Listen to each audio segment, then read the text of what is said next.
Hey everyone, thanks for joining on what is a kind of specially programmed version of the deep dive. Going to be talking about the upcoming Amusement Expo VR Summit,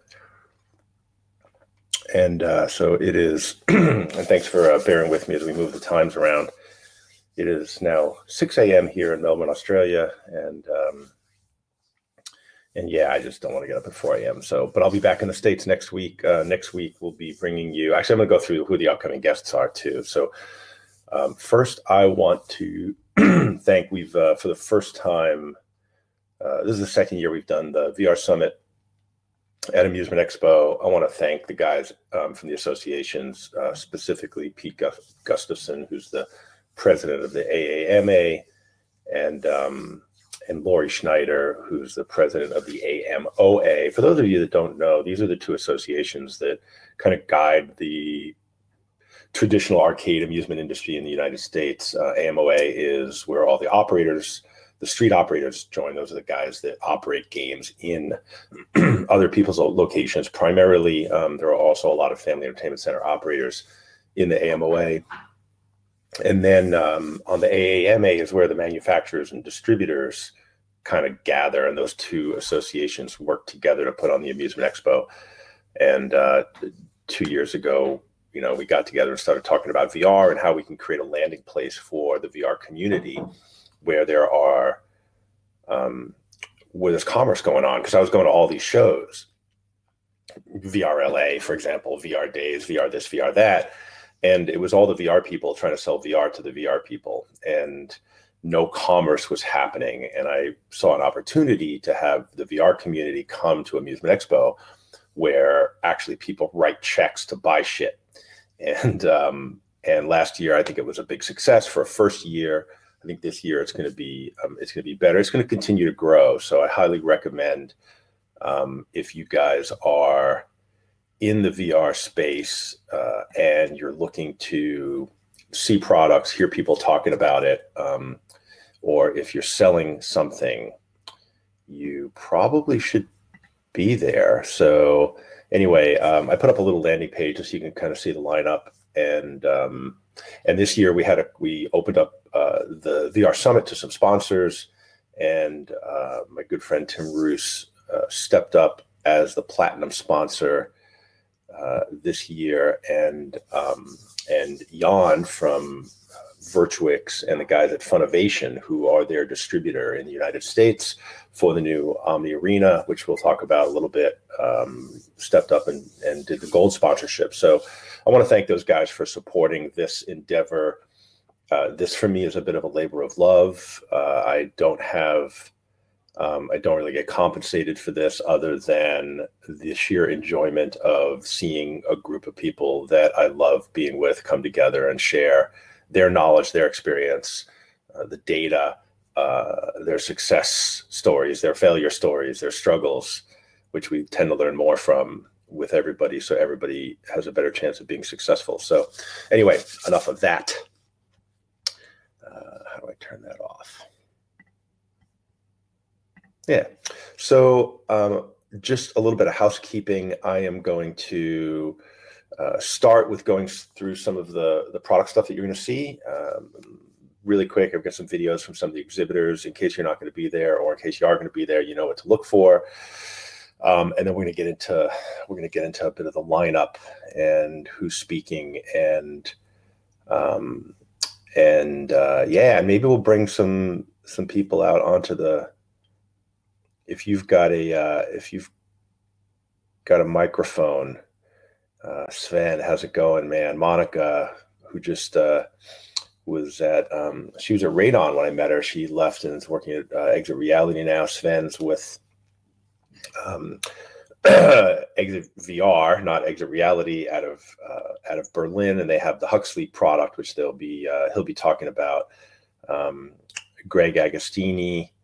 And Greg, you and I need to meet at Amusement Expo. I have a project I want to talk to you about. We're going to need some creative help with on the ground. and he's going to be on the panel and talking about doing VR in bars, because one of the panels is called VR Everywhere, and we're seeing VR pop up and actually be quite successful in some places that I would not have thought it was going to work. And so Megan's here. Megan, how was the, let's see, does she have a microphone? Megan, do you have a microphone? I'm going to give you mic permission and see if this works. I've never done that. You don't. All right. Well, then I'm taking away your mic permission. But how was the Laird Hamilton event? Did you go yesterday? And did he have some kind of VR surfing simulator in LA? Megan was down in LA. Rob Crittenton, formerly from Zero Latency, he ran the hardware team. By the way, if you guys know you need a good hardware guy, Rob's the guy. Anyway, so I'm going to get into a couple of things. First, I want to start out with a couple of videos. So I recently went down to Zero Latency. If you saw the deep dive last week, you probably saw this, so I won't bore you with it. But I do want to show you the video if you haven't seen it. This is the video from Soul Raiders.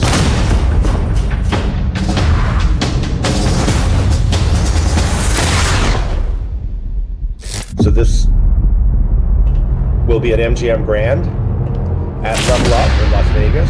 Highly recommended that you guys check this out.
Let's try to bring Phil in. I've never done this before, so I should turn my microphone, my speaker. Yeah. Hey there. No, pleasure. Thanks for joining, nice to get to V-Meet. Yeah, so Phil is fairly new to the industry. Phil, how long have you it's been just with 6 Zero months Latency? now. Yeah, all right. And how's it going? Tremendous. It's just an exciting sector to be in, an exciting time to arrive on it. I've learned a lot from watching your deep dive sessions as well, so that's my fast track to the insider knowledge. I come from a tech platform background, more in trading, financial services back in London, but this is just more fun. Yeah. Awesome. So one of the things I want to say about the Zero Latency experience is I got to try Soul Raiders on an early build of the new Gen 2 platform using Windows Mixed Reality, and Tim Roos is coming over to the Amusement Expo, and I'm going to be doing a fireside chat with him, and we're going to go pretty deep into some of the stuff, and then he'll be on a hardware panel. I figured since he's coming all the way from frickin' Australia, which is a long flight, give him some he's sponsoring, give him some stage time. But I also think it's because like what you guys are doing is really, really interesting. And I will say the player versus player stuff is really hard. I've been talking about that for a long time. So everybody's talking about doing it. And you guys did what I would consider so far the best job I've seen of it. I would say the neurogaming stuff is really good too. The neurogaming's Polygon is really good. I think the two of you guys have figured out how to do this. And so what's the reaction's been so far from operators? It's been wow, this is so exciting. And I think in the way you said, I mean, our view is that it's all about growing the sector, and if other people are doing great products and brilliant as well, we all need it to expand. We think this is the way to get that kind of repeat custom for sites, talking to them about tournament modes, about ladders, about all these things. They're just so excited about having people come for an evening and spend the time there watching, spectating, enjoying it, hanging out, having a laugh, but also getting the most of the experience, then going back and sharing it and telling their friends and getting those leagues up and those ecosystems for zero latency Soul Raiders gaming. I mean, that's our goal with this. Yeah, and we're going to see there's a big trend around competitive VR games now, and I think that's, you know, I know Tim Roos shudders at the laser tag comparison, but I think one of the reasons laser tag has so much legs, and some of you know that's my background. I'm going to go ahead and you sorry about that. Yeah, loud in the background. No, that's all right. That's all right. I appreciate you coming on. And one of the things that, you know, the reason laser tag has so much legs is because it's competitive, and people love to compete. They love to shoot their friends. And they love to compete. And so one of the things that the zero latency game, the Soul Raiders did, was they created, you hear me talk a lot about game mechanics and core loops.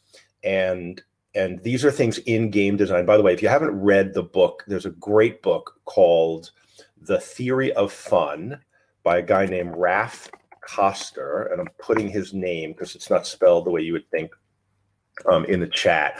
And if you're in the game design business in any way, shape, or form, read this book because it'll teach you a lot. And Raph's a good friend of mine, and he's, you know, he created Ultima Online. Like, he created the first big successful MMORPG, so he knows what he's doing. And what Zero Latency did was they took the game. It's not just about shooting. It's actually, there's another mission that you have to compete with. And the other team, you guys that did a good job of multiple core loops is VR Studios with their Power Play. So anyway, I highly recommend go to MGM Grand, Level Up. I meant to ask you, Phil, are you guys doing an event at Level Up? I've been trying to get Tim. I'm going to bring you back on to answer that question if you're still there. And just chime in real quick. Are you guys? Yeah, we're going to try and get something going on the Tuesday evening after the summit, and invite everybody who wants to come on down, come over to the MGM. We'll have a couple of drinks and a little bit to it, and just get a rotating session where people can come in, play the game, come out, hang around, talk about it, and go back in. And we want as many folk as possible to get to see it, just because, as you say, it's a lot of fun, and hopefully it's where we're all going to take it. And there's not that many of them out there in America. There's a handful of them. So take advantage of the fact you're going to be in Vegas. No worries. All right, awesome. Thanks, Phil. So the other one I want to, so speaking of competitive, so I'm going to go over and share with you.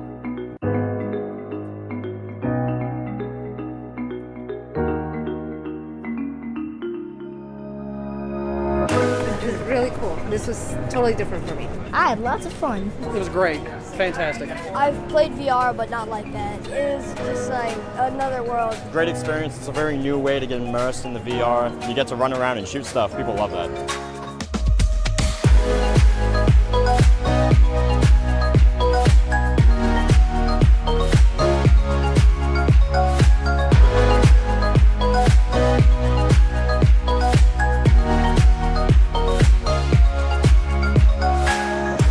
Package when you come in and sit down, the professional look of everything just makes you really feel like you're immersing into the game.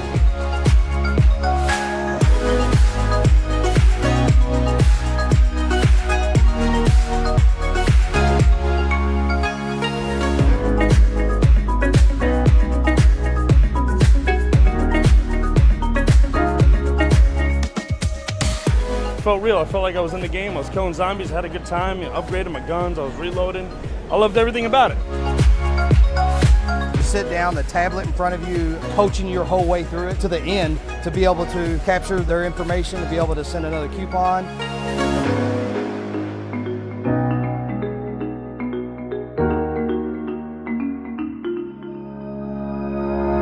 We have at least 4 malls around Peru we could be able to take it to. We've never seen something as complete as this, so it would be like a market breaker.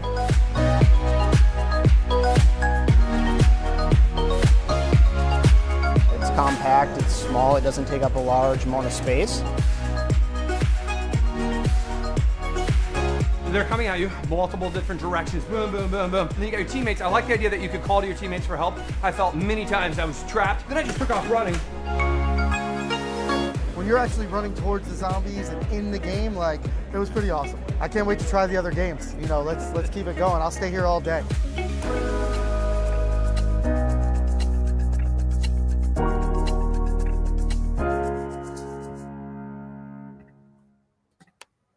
All right, so that's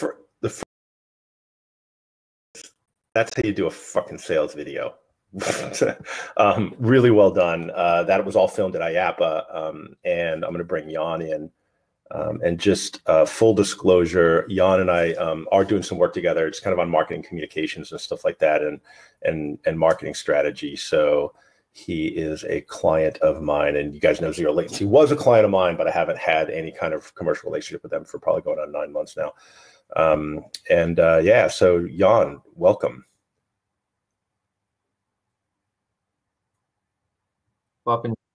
Hey, yeah, I can hear you. Thanks for joining. So Jan is going to be on a deep dive with us in a couple of weeks, by the way, and we're going to do a whole thing. He's just launched their first site, which I don't want to talk too much about because I don't know what I'm allowed to say, but hopefully we'll have like a lot of deep results. Jan's a numbers guy, and Jan brings stats to the industry, which is what I love about him.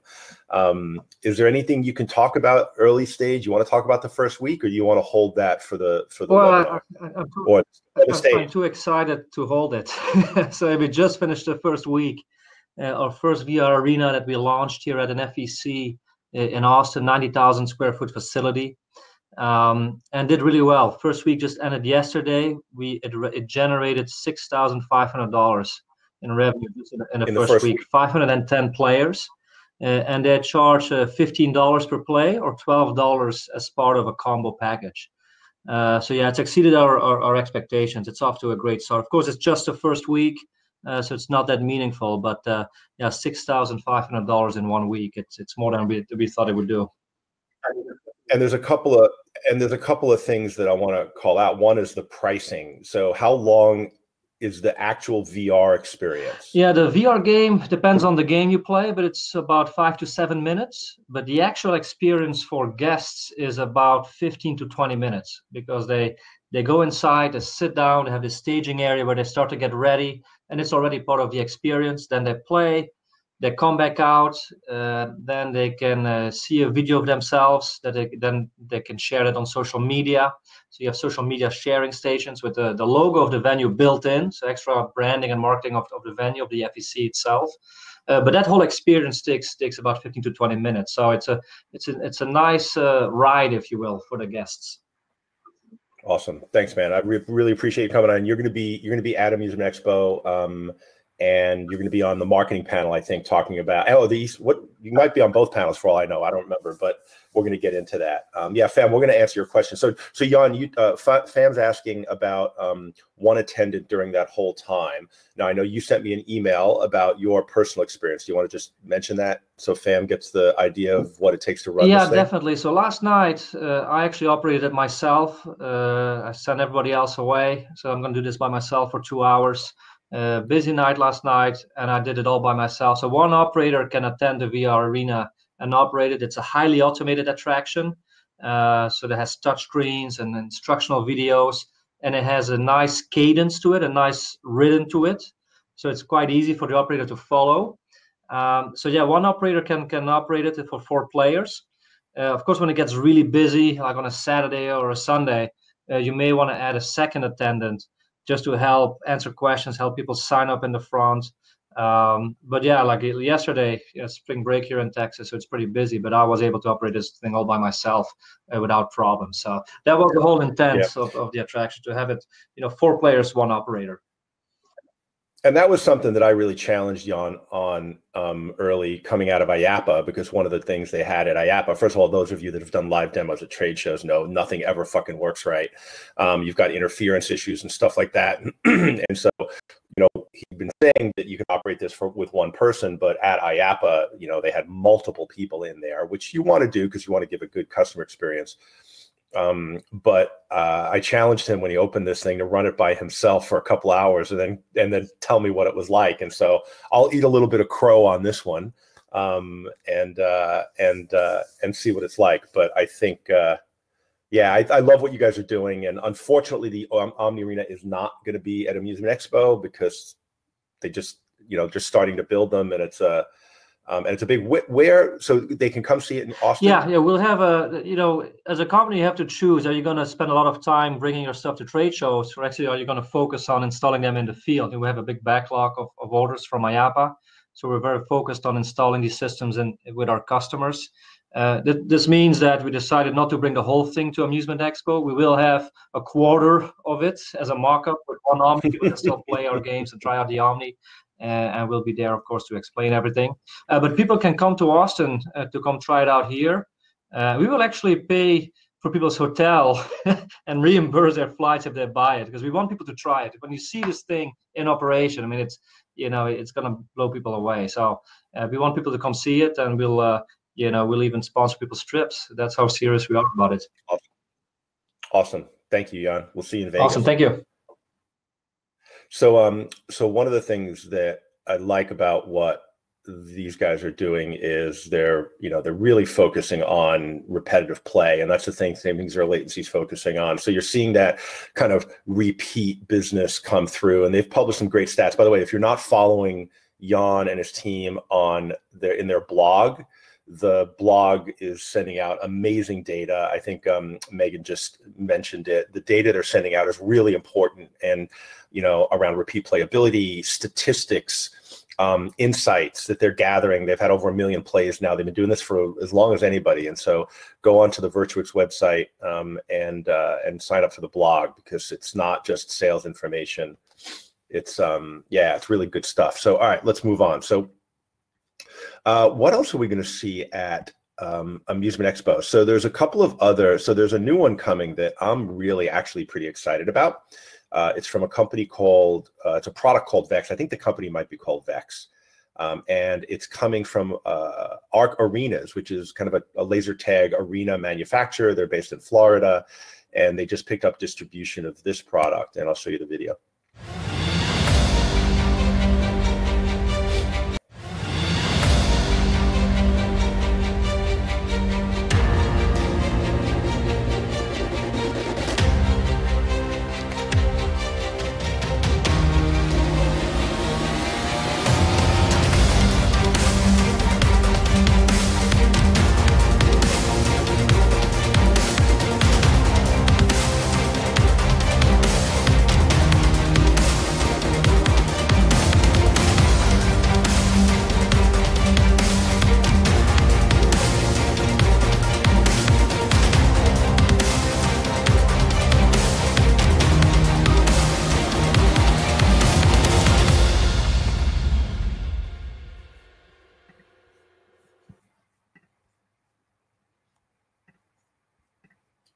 Cool. So, I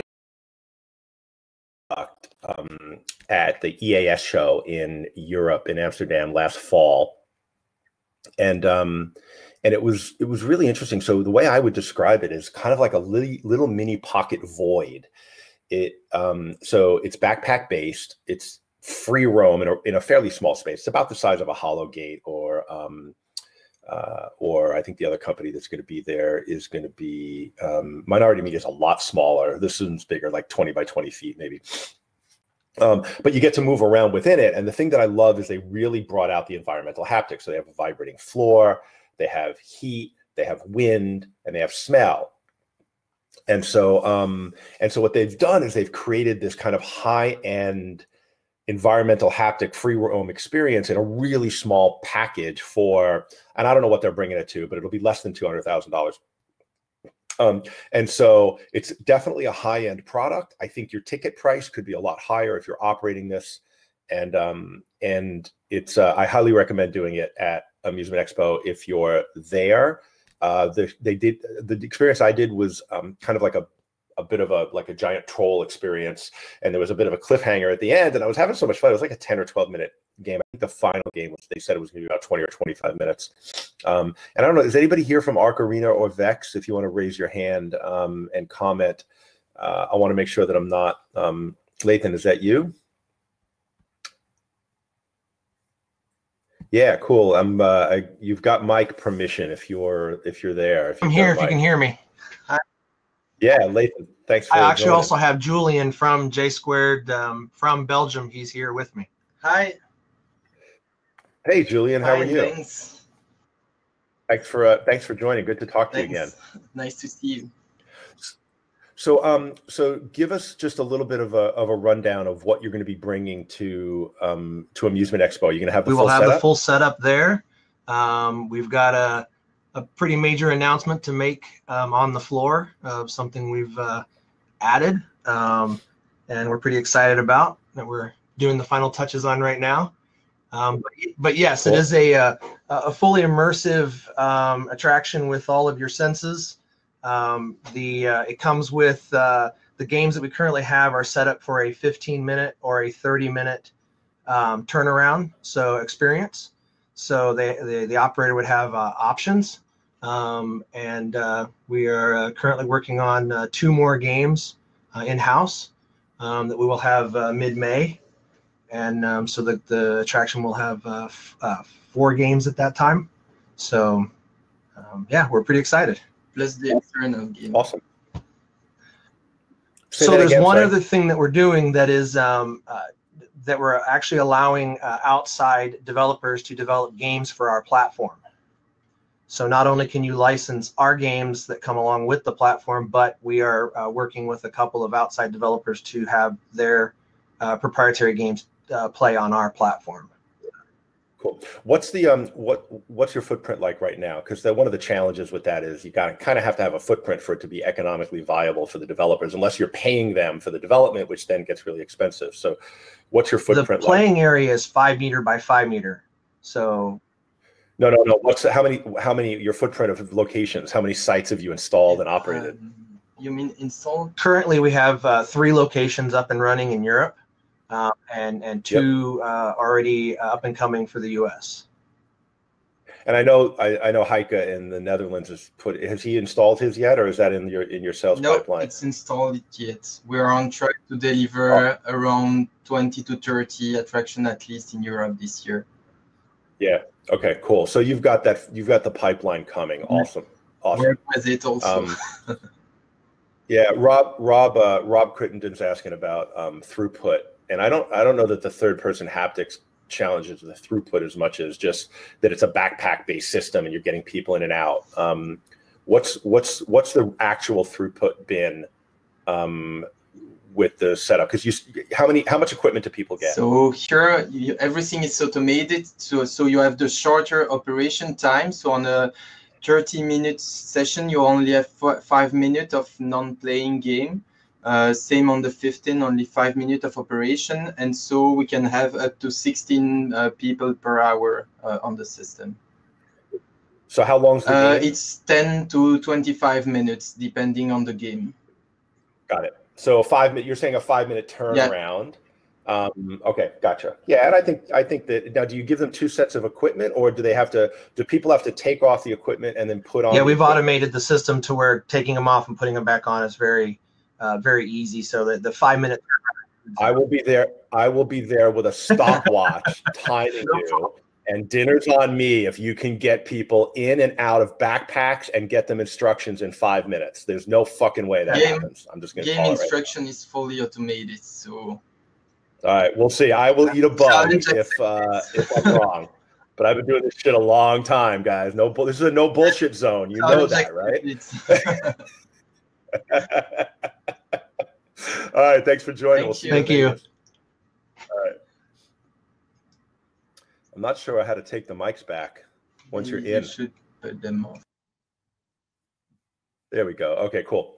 So yes, no bullshit zone, but we'll see. We'll be there with stopwatches. Yeah, and fam, I'll be doing the trust. Well, I'll have to go back to Austin to do the same with Virtuix, but I think that they're not necessarily claiming, I think they're being a little more realistic about what they're claiming as far as throughput goes. They're talking about how many attendants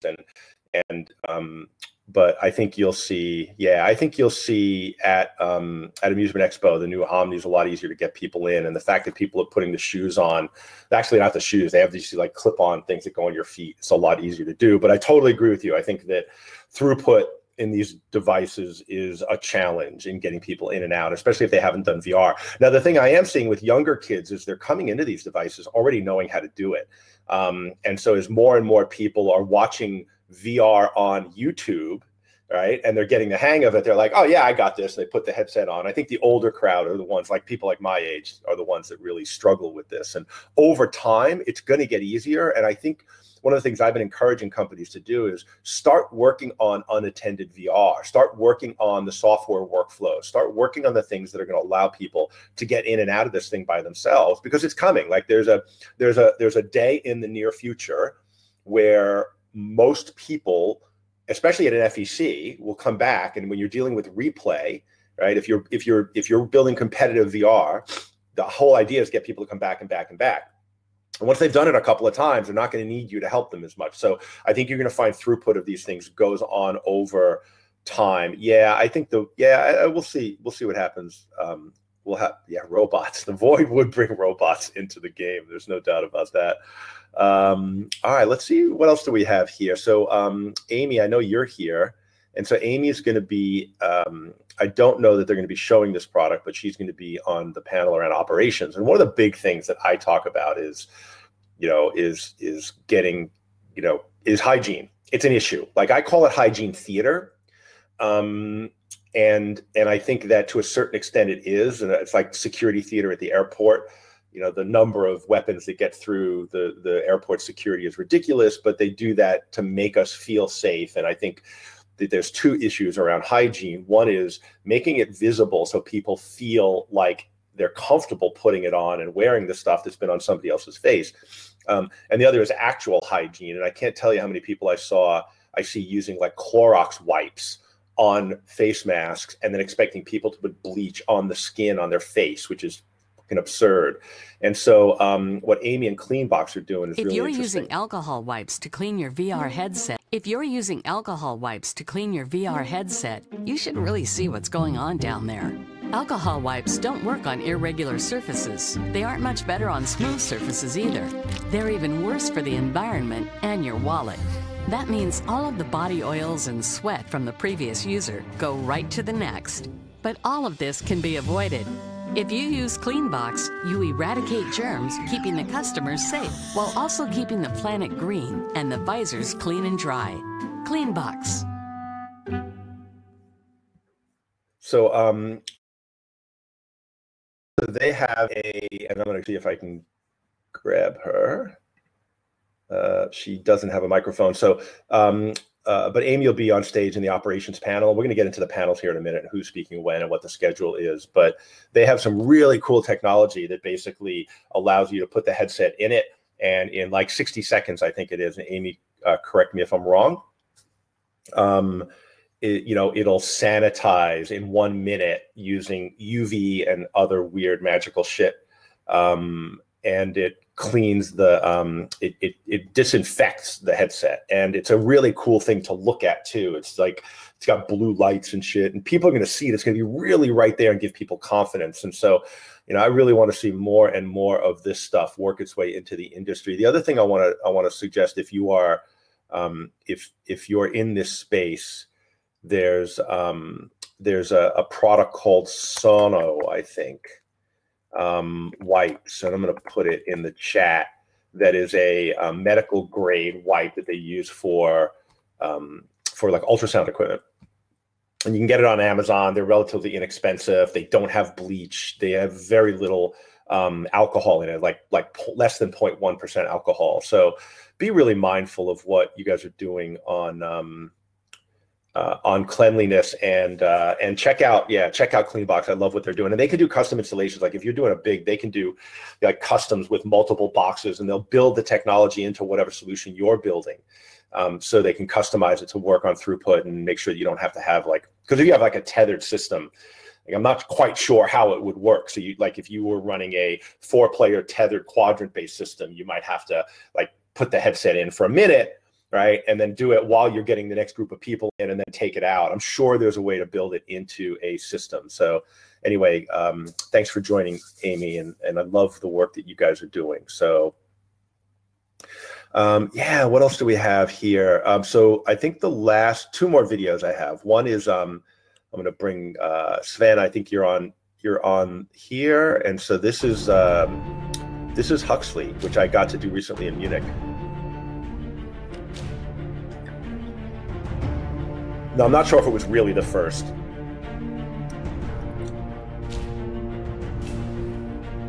Everybody claims to be the first. There was a time when mankind discovered me as a new superior energy source. But instead of shared prosperity, the majority of all humans suffered from hunger and misery.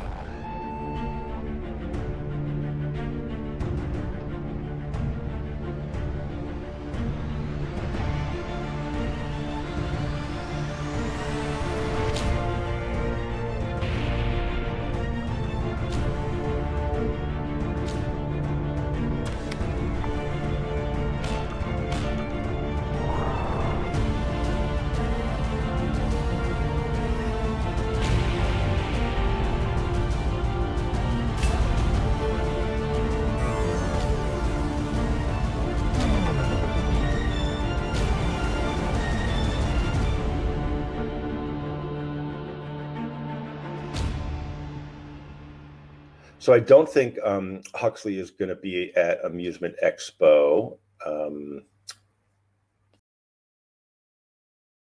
but I did it in Berlin at Exit VR's headquarters. And look, it was really interesting. I think that, and they are working on a second game that I think the release of is imminent. And I think they didn't want to necessarily bring that game because it's a couple of years old now.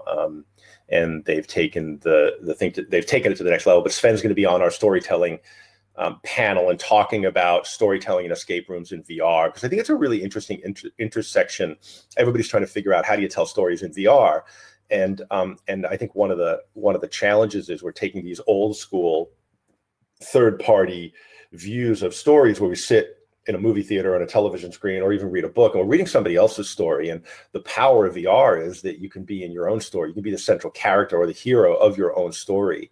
And I think that this combination of escape rooms and storytelling and long form VR content is really interesting. And so I'm hoping to have Jake Zim from Sony there, and Sven's going to be there. We'll get to the panels in a minute, but I think these kind of escape puzzle games, story driven long form content, you're going to see more and more and more of this develop. And one of the things I love about it is the longer experiences. And you know that I've been a big proponent ever since I did the very first Zero Latency in Melbourne, which was 44 minutes in game. You know, the immersion was so deep, like you just totally forget that you're in a VR experience. And so I think, anyway, I think it's a really interesting thing. So come listen to that panel, because if you're interested in the future of storytelling and where it's going to go, I think you'll be interested in that. I've been doing a lot of research, by the way, on the movie industry and the intersection of VR and storytelling and the theater business. And hopefully I'll be bringing some of at least the overview ecosystem insights into what's missing from that to make it really take off. So, yeah, and then I think I've got one more Fred from Backlight. Now, I don't know if Fred's going to make it. Fred just showed Eclipse. So they have another escape game called Eclipse, which I did at IAPA, which was a 4-player kind of free roam VR, backpack-based, again, similar to Huxley.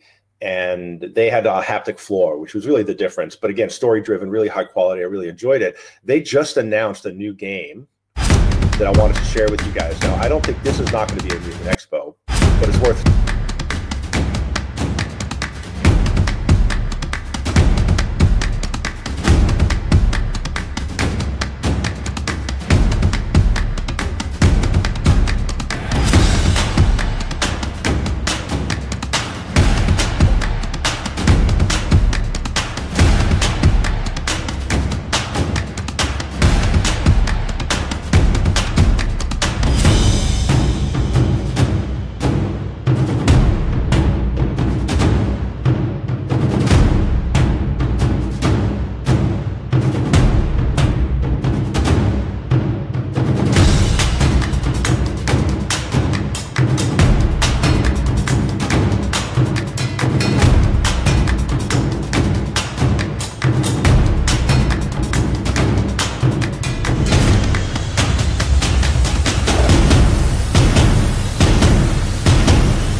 Sorry, I lost my window. There we go. So anyway, so that's from a company called Backlight.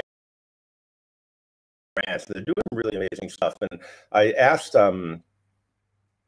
it's about a 1,000 square foot space, 4 players, backpack based. I don't know. They're doing the haptic floor again, so they're doing some haptics. It looks like they had a seat in it. I don't really know much about it yet. I'll be finding out about it, and hopefully we'll get Fred in a deep dive in the future. And I do think that, look, the haptic stuff, a couple of years ago, I was really questioning the value of it from an operational complexity standpoint and a cost standpoint, because it really drives the ROI out, right? It drives the cost up. But I think you're seeing more and more people do it. I think that one of the challenges is if you're, with optical tracking, as the tracking systems move away from optical tracking towards inside-out tracking, what's going to happen is the people that are committed to optical can do more of that environmental stuff. You can have things in the space that you can physically track that are harder to track with SLAM tracking or with Lighthouse. And so I think that it's going to be interesting to see if the more environmental stuff in a space that you're going to be tracking is going to lengthen the life cycle of optical tracking and warrant that higher cost. But as far as like heat, wind, sound, smell, things like that, I think you're going to see more and more of that work its way in, because it's really easy and it's fairly inexpensive to do. And so, and it does drive the immersion deeper, especially for shorter experiences. Like if you've got a 10-minute experience like the Void, and you want to get people really immersed, that's one way of doing it. And so again, with Vex doing that, I think you'll get an example of that with Vex at the show. All right, so I think that was all the video stuff that I had to show. And I did reach out to all the exhibitors that were doing VR and ask for video content. And so if I'm missing something, that was just because either I missed the email, in which case I apologize, or they didn't send it, in which case they apologize. So let's talk about the summit agenda. And this is going to be a bit of an eye chart, and I apologize. So so we're going to start out in the morning.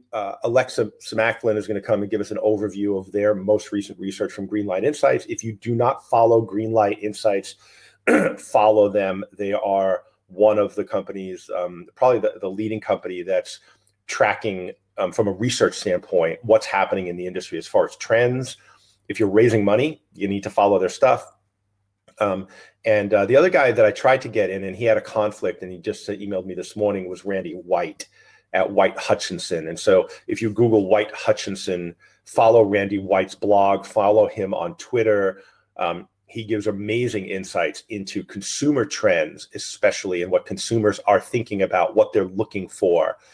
If you're operating or designing experiences, you have to follow his stuff. It's really fascinating and really insightful. Then we're going to have a marketing panel. So one of the biggest things that I get from operators is, how do you market VR? It's a real challenge. And so I've brought together some of the people that I think are some of the best minds in the industry doing really interesting stuff. Dorothy Ferguson, who has been involved in the launch at 2-Bit Circus, will be on the panel.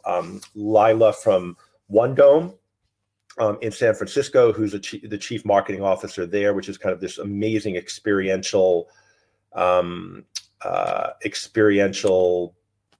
immersive museum. I don't know what else to call it. And it's I'm going to do a pop-up dinner there, which I'm going to give you guys a link to if you're there during the Microsoft VR arcade thing that Jeremy Lamb and Louisa Spring are running in April. So I'm going to add that. And if you guys want to see that, there's a link right there to my dinner. I'm doing a pop-up dinner. It's on the night of April 4th. There are a few tickets left. It's about $160 per person, and it's a fully immersive 5-course catered gourmet meal with projection mapping on the table and on the walls. And it's just my guests, and I'd love for you guys to be my guest at this. And it's going to be an interesting evening of all realities and great food and wine. And we'll get into some of the art exhibits. They have like 16 interactive art exhibits there. They have the Magic Garden, which is amazing. And so really good night, April 4th. Please consider joining me there. So we're going to be talking about marketing. So Lila's going to be there. Andre Lawless, my marketing gun, who's been involved in launching a whole bunch of VR locations over the last several years. He goes deep back. He's worked for Pokemon, and he's worked for BuzzTime. He's worked for eCast. Like, he's been in out-of-home marketing, out-of-home entertainment products for 20 years. And so he's one of the smartest guys I know in the space. And then Jan's from Virtuix Omni has been doing an amazing job of driving the launch of their Omni Virtual Arena in, and I know I hacked the name of it, sorry, Jan, in Austin. And he's going to be bringing data on what they've done, the VR Arena, yes, what they've done there to drive $6,000 in revenue in their first week. So, and Michael Getlin's on the webinar. Hey, Mikey, are you guys going to be, are you doing the Arizona Sunshine? Let me know what you're doing. Yeah, awesome. So Michael Getlin will be in the room, and who knows? I always like to pull Mike on stage impromptu, so that will probably happen at some point. And then we're going to do we're going to move on. We're going to talk about this intersection of storytelling in games. I've got a great panel here. I've got Sven, who we've been chatting with. I've got Jake Zim from Sony, who, you never know when you get the big studio guys if they're going to actually be able to make it, but he's committed to it, and hopefully he'll be there. Simon Chu from Exit Games, or Escape Games, I think they're called. They're in Orange County. They've been doing escape room VR for several years now, one of the earliest adopters of it. And Cyril Voron from Ubisoft is going to be joining us. So they have a division called Blue Byte, which is doing escape games, and they're making, Ubisoft as a game publisher is making a massive push into location-based VR, and I'm really excited to hear what they have to say. And then we're going to get into VR Everywhere, which I think is one of my favorite panels. So Chris Crescatelli from VR Arcade, who also runs VR Fest, they're going to be doing an event, by the way, on Tuesday night, starting at 10 o'clock at Omnia, which is one of the big nightclubs. It's at Caesar's Palace. Everybody that attends the location-based VR Summit will get VIP entrance and access to the Omnia nightclub. The 26th is also my birthday. I'll be 55, and so we'll hopefully have a VIP table there, and you guys can all buy me drinks. Just if you haven't been to Omnia, come, if nothing else, to check it out. It cost them over $100 million to build it. It does like 130 or 140 million a year in revenue. It is a phenomenon. There's a great DJ playing. I can't tell you who it is, but it's going to be a really fun night. But anyway, back to VR Everywhere. So we're seeing VR happen in places you might not expect. So in bars, Chris actually sets up VR at the nightclubs in Vegas. Thanks for all the birthday wishes, by the way, coming in. You guys are sweet. And so that's really interesting. Greg Agostini, who I've already kind of called out in the beginning, is working with some operators that are doing operators in smaller bars and VR in smaller bars and taverns. Wesley Taylor has a recurring VR pop-up at a nightclub in DC, and he's been doing that now for a couple of years. And Lynn Rosenthal is operating these beautiful VR towers, she calls them. Don't call them a kiosk. At Terminal 4 at JFK at the Delta Terminal, and she's crushing it. And they're expanding into new locations around the world. So yeah, Phil, the Omnia is going to be Tuesday night, and it'll be late. It doesn't start till like 10 o'clock. That club doesn't open the doors. I think VIP access starts at 9, and then it's a late night. So yeah, do what you have to do. Take a nap. Stock up on speed and Coke or whatever it is you're going to be doing to keep you awake. So that's just a joke in case anybody's really listening. So anyway, VR Everywhere, we're going to talk about where is VR happening that you wouldn't expect. It's getting into places, and it's actually successful in these places. So that's really interesting. And then Cheryl Bindleglass has agreed to join us. So those of you from the VR space might not know her. She is amazing. She is the guru on a couple of areas. One is employee engagement, how to recruit and hire staff. The other is group sales. So that's the thing that I hear, and that's what she's going to be talking about. She's going to be talking about how to amp up your group business, how to bring in corporates, how to bring in birthday parties. She speaks all around the world in the amusement and entertainment sector about how to do this. So she's going to be bringing really, really specific how-tos on how to grow your group business.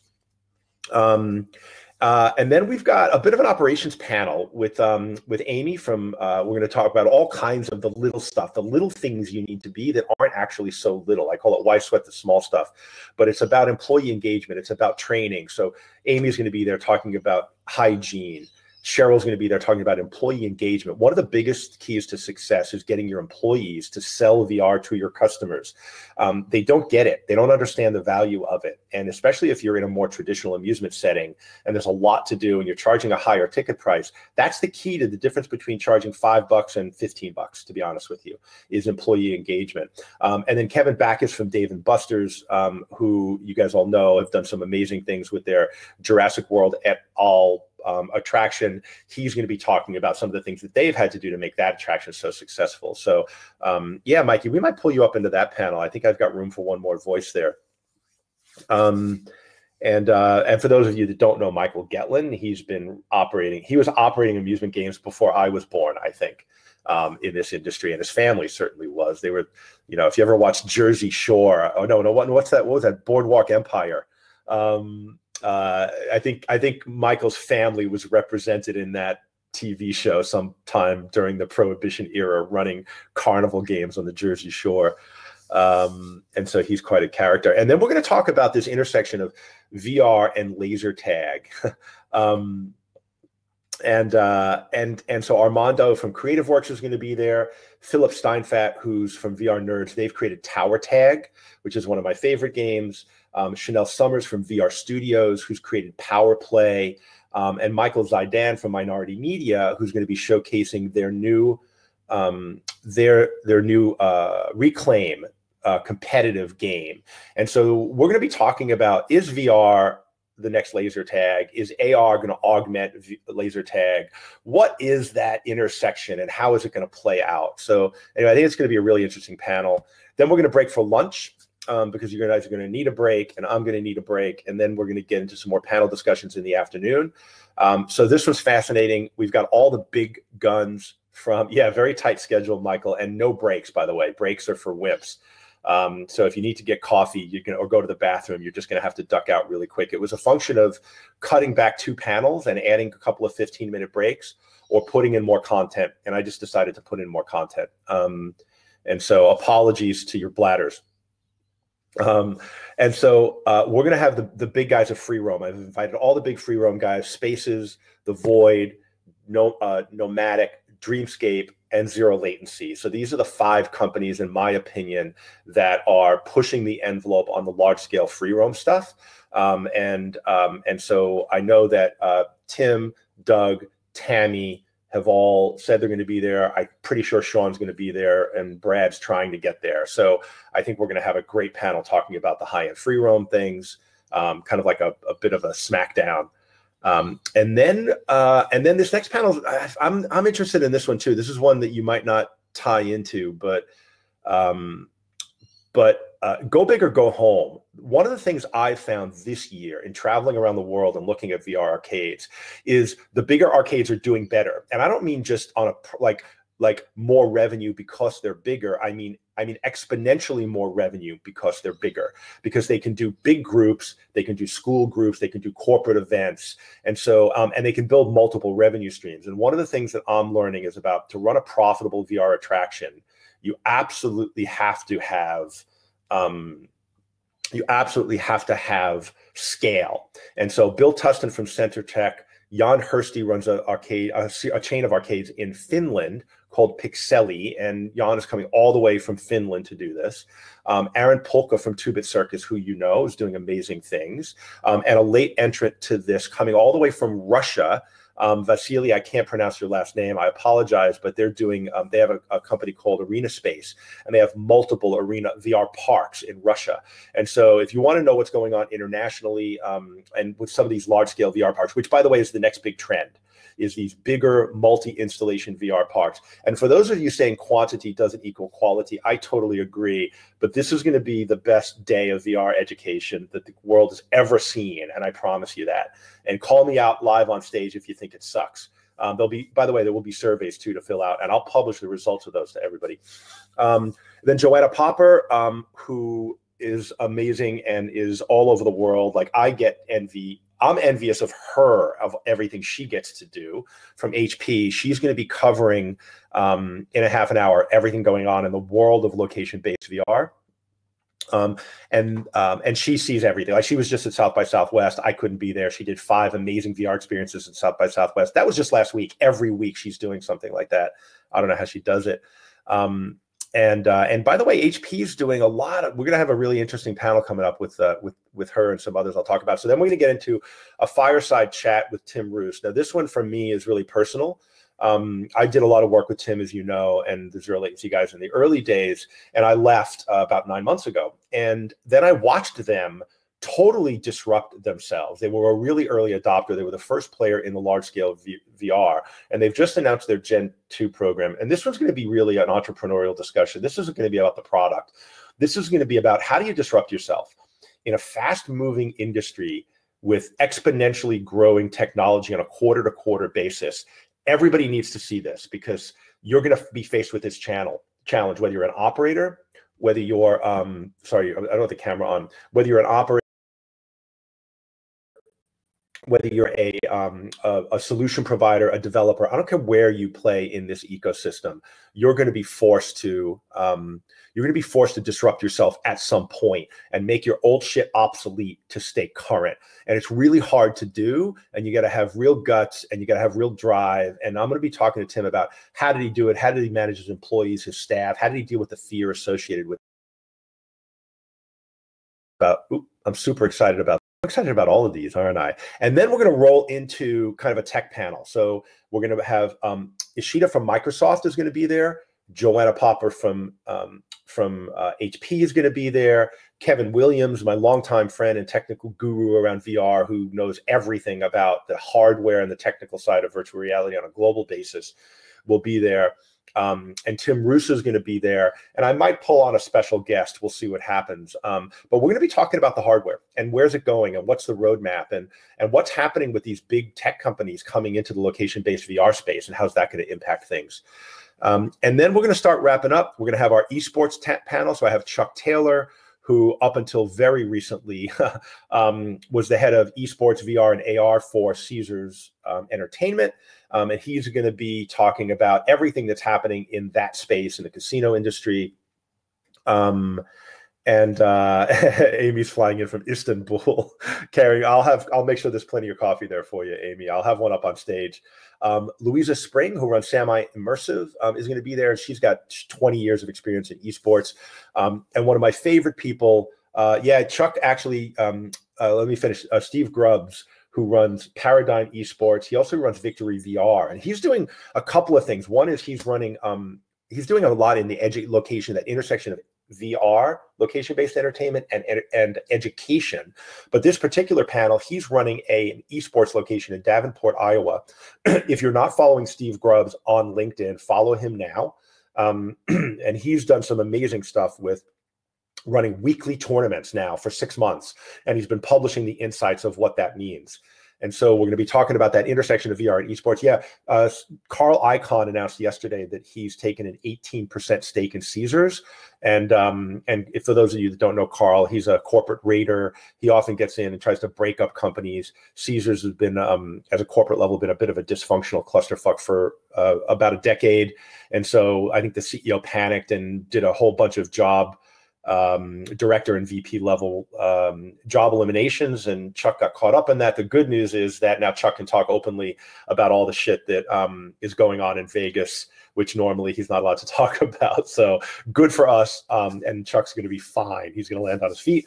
And then finally, Jake Zim from Sony is going to come in and talk about the studio, where the studio's playing this whole thing. So Sony's licensed, they've been the most aggressive in licensing VR content into the location-based industry. So they helped grease the skids for Angry Birds, for Hologate. They've they've done a whole bunch of shit, and I can't think of it now off the top of my head. But hopefully Jake's gonna give us, peel back the curtain a little bit, so to say, and give us some insights into what's happening and what the studio view is of location-based VR and how they're going to be impacting or maybe even driving that space. So so really action-packed channel. If you want to know more, again, I posted the link earlier today. I will try to do it again here. If you want, I'll be posting it on my Facebook mentoring group. I think you guys are all in there, but if you're not, go ahead and click on that and join my Facebook mentoring group. It's free.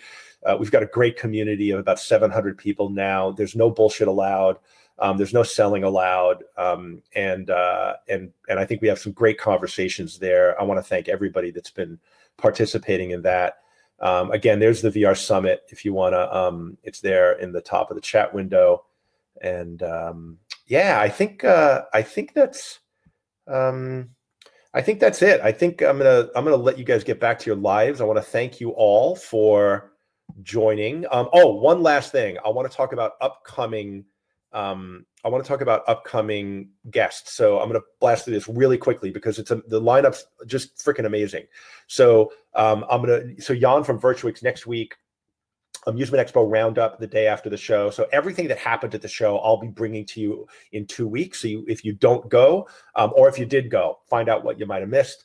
Philip from VR Nerds Tower Tag the week after that. Lynn Rosenthal from Periscape. Dima from Neurogaming in Amsterdam is going to be joining us. Tony Rogers from VAAI. Tony inspires me. So I know I inspire a lot of people. I get that all the time.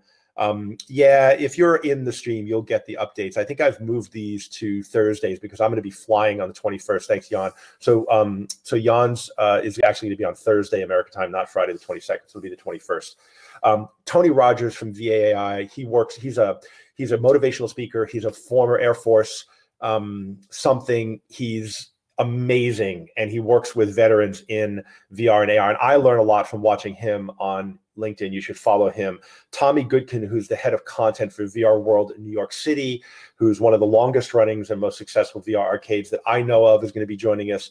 Sven from Exit VR. Hopefully we'll have launched Huxley 2 by then, and we'll get some insights into that. And then so far, I've got Randy White from White Hutchinson, who's going to bring insights into consumers. What do they want? What are they looking for? What's all this shit about millennial and Gen Z? And how do you build amazing content and experiences for location-based VR? So those are some of the upcoming guests. I would just ask you, share the link to the login.